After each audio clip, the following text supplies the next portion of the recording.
Eu, enquanto deputado estadual, vim fazer uma visita aqui aos nossos amigos policiais militares, Major Paulo Henrique, Tenente Coronel Trindade, que está sob o comando aqui da cidade de Jacareí. A segurança, ela passa não somente pelas questões técnicas da polícia, a atuação da polícia, mas também sobre a questão das orientações. Existem muitas coisas que as pessoas podem fazer para contribuir na segurança. E nesse ponto que eu queria ouvir então o nosso coronel e o nosso major, do que eles têm a falar para a nossa comunidade. Coronel, fique à vontade. Muito obrigado. Boa tarde, deputado. Obrigado pela oportunidade. Algumas orientações passam até inclusive por alguns comportamentos. Por exemplo, mulher na cidade, deputado, com bolsa. É conveniente que a bolsa esteja no lado que ela é mais adaptável a ela, ou direito ou esquerdo, mais do lado dianteiro, para que a bolsa não fique do lado de trás e dê oportunidade para aquela pessoa que queira subtrair alguma coisa de bem dessa pessoa. Por exemplo, também nós temos a questão de, ao chegar à residência, não entre direto na residência, passe, dê uma volta no quarteirão, verifica se tem alguma coisa, alguma pessoa em atitude suspeita. Se tiver alguma pessoa ou pessoas em atitude suspeita, ligue o 190 para que a viatura possa dar o apoio, possa abordar, para que a pessoa ou saindo ou chegando à sua casa tenha um pouco melhor a sua segurança. Gostaria que o Major Paulo também pudesse participar dessa. Boa tarde, deputado. Obrigado pela oportunidade. Deputado, só complementando o que o Coronel Trindade nos passou, é importante frisar uma coisa. Normalmente, a grande maioria das pessoas que são vítimas de uma ação criminosa, deputado, elas se colocaram em situação de insegurança. Não tomaram os devidos cuidados ou os mínimos cuidados para que não acontecesse isso. No caso, um comportamento dentro de um banco ou ao fazer o saque com caixa eletrônico. A pessoa tem que se colocar, às vezes, até em condição de ser um pouco antipática, mas efetivamente bloquear a visão da pessoa que está imediatamente atrás, para que não veja a senha, para que não veja a quantia de dinheiro que sacou, porque essa pessoa, ao constatar que o dinheiro é conveniente ou é atrativo, liga para o comparsa, que está do lado de fora, aguardando para fazer a abordagem a essa vítima. Da mesma maneira em que as pessoas hoje em dia, infelizmente, existe a ostentação de algum equipamento eletroeletrônico, de um tênis de marca. Nós não podemos tirar e respeitar até a possibilidade dessa pessoa estar exibindo o produto que adquiriu, às vezes com muito esforço. Mas esse chamariz, essa demonstração, essa ostentação, às vezes desnecessária, coloca a pessoa em situação de insegurança. Em tese, não seria necessário usar joia quando se vai à praia ou quando se vai a uma festa de grande movimentação, em que as pessoas vão estar próximas e vai dificultar a observação de quem fez a retirada desse material. Da mesma coisa, ficar usando o seu telefone celular, o seu equipamento de comunicação de maneira ostensiva em via pública. A pessoa tem que pensar que deve usar, ostentar, deixar às vistas o mínimo necessário. Feito isso, guarde em situação de segurança, caminhe com tranquilidade em qualquer situação. Ainda que não tenha a comprovação de que esse risco está acontecendo, procure um policial militar, procure um agente público, um guarda municipal, um policial civil, peça orientação que nós, agentes de segurança, estamos com essa determinação, com essa orientação de poder tranquilizar e passar a melhor informação ao cidadão que necessita dos nossos trabalhos. Agora, em termos de objetos, né, o senhor citou a questão de joias, citou o celular, qual que é o maior chamariz hoje em dia? É o celular? Hoje é o chamariz, é o celular, haja vista que é o aparelho da moda, é o equipamento da moda, que todo adolescente, 9 entre 10 é o sonho de consumo, de não ter o seu primeiro, mas de conseguir um equipamento ainda mais valioso ou ainda mais moderno. E até mesmo os jovens, os adolescentes, eles têm menos senso de responsabilidade que os adultos já um pouco amadurecidos e se descuidam um pouco mais daquilo que eu disse há pouco, da condição de segurança.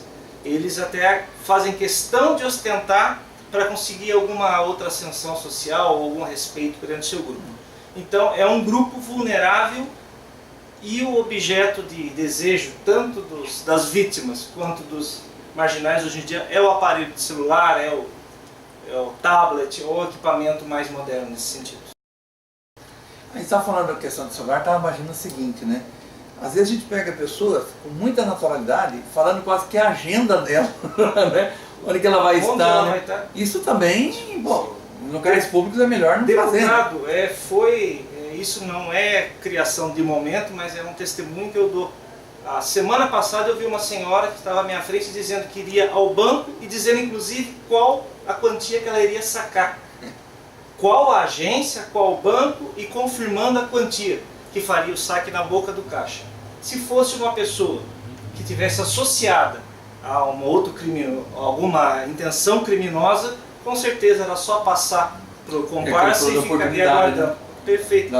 Com o menor desprendimento, sem o menor desprendimento, falando com muita naturalidade e em voz alta, caminhando no centro da nossa cidade de Jacareí, cercada de tantas pessoas. E diante do que o Major está falando, não são poucos os casos que a gente chama do conto do vigário.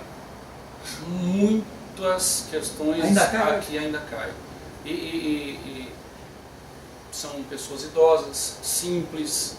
Então é interessante que a comunidade esteja atenta a isso, né? E a questão das redes sociais, tomem cuidado com as redes sociais, cuidado com o que você coloque no seu Facebook, porque é o horário, escola onde você estuda, familiares, carro que tem, coloca aquelas fotos com a casa muito bonita, carros, 2, 3 carros na garagem, coloca endereço, nome, e isso dá toda a questão para aquele que é vamos dizer, o agressor da sociedade, né? Vá até o seu Facebook, meio social, e verifique todos os seus dados. Não são poucas as pessoas e indivíduos que são agressores da sociedade que ligam, tem telefone, aqueles sequestros falsos. Ó, estou com seu filho chama tal. Da onde que ele tirou todo o nome, dados da pessoa? É das redes sociais. Eu tenho mais uma questão para abordar, mas antes eu queria, eu sempre bato na tecla do seguinte, né? A gente encontra muita gente que às vezes é vítima de um furto, de um roubo, e às vezes a pessoa fala assim, nem vou fazer BO porque não resolve nada. Não é questão de fazer BO para você ter objeto em retorno, que vai ser muito difícil. Mas se você não faz o BO, isso não existe. Aquilo que aconteceu com você passa a não existir. Então é fundamental fazer o BO para que o nosso comando, tanto a Polícia Militar quanto a Polícia Civil, tenha dados, horários, né, e do que está acontecendo para poder atuar. Sem informações, eu bato muito nessa tecla, faça o BO. Né? Mas a minha última questão é o seguinte, vocês com a experiência que têm, o que vocês falariam para os pais e para as mães para prevenir com que o filho não entre no caminho da droga? A questão primária, é o acompanhamento dos pais. Não podemos terceirizar a educação dos nossos filhos. Mãe que trabalha fora, tem a sua segunda atividade, bem como o pai é cuidada por uma outra terceira pessoa, não há nenhum tipo de problema. Mas a oportunidade que tiver, tem que estar junto com o seu filho. Sorrindo com ele, chorando com ele, ensinando, estando perto. E dentro desse contexto, uma colega da minha filha disse certa vez para mim, porque eu liguei para minha filha, era 11 horas da noite, 23 horas, eu liguei para minha filha. E minha filha chegou em casa e disse, pai, interessante que a minha colega disse, olha, meu pai nunca fez isso. Então, se os pais não tomam conta, deputado, outras pessoas tomarão conta. E principalmente a questão do tráfico. O Estatuto da Criança e do Adolescente não é que ele é fácil, ele está sendo cumprido, mas um maior, ele vai o quê? Aí sim, ele vai terceirizar o tráfico. Então ele quer pôr um adolescente ou até mesmo uma criança para fazer o tráfico, para viciar, ficar bem tranquilo. E para encerrar minha fala nesse sentido, uma moça, policial feminino, dando aula sobre ProERD, ela me disse, até com uma indignação, falou, olha, coronel, é interessante, filho de um traficante veio e me disse, professora, o meu pai disse para que eu faça e cumpra todas as aulas do ProERD, porque ele não quer que eu seja uma viciada. Aí ela virou para mim e disse, o pai traficante não quer que o seu filho, mas os demais filhos, ele não se importa. E seria interessante que os pais que vão nos assistir, incentive os seus filhos a participar do programa ProERD. É muito É bom. um programa de resistência às drogas da Polícia Militar. Isso, conheço. São policiais militares capacitados, treinados, que fazem um programa de 6 meses em escolas, faixas etárias, para que ajude a criança a dizer não às drogas. Então incentive seu filho, participe da vida do seu filho, inclusive com relação a essa instrução que ele tem recebido.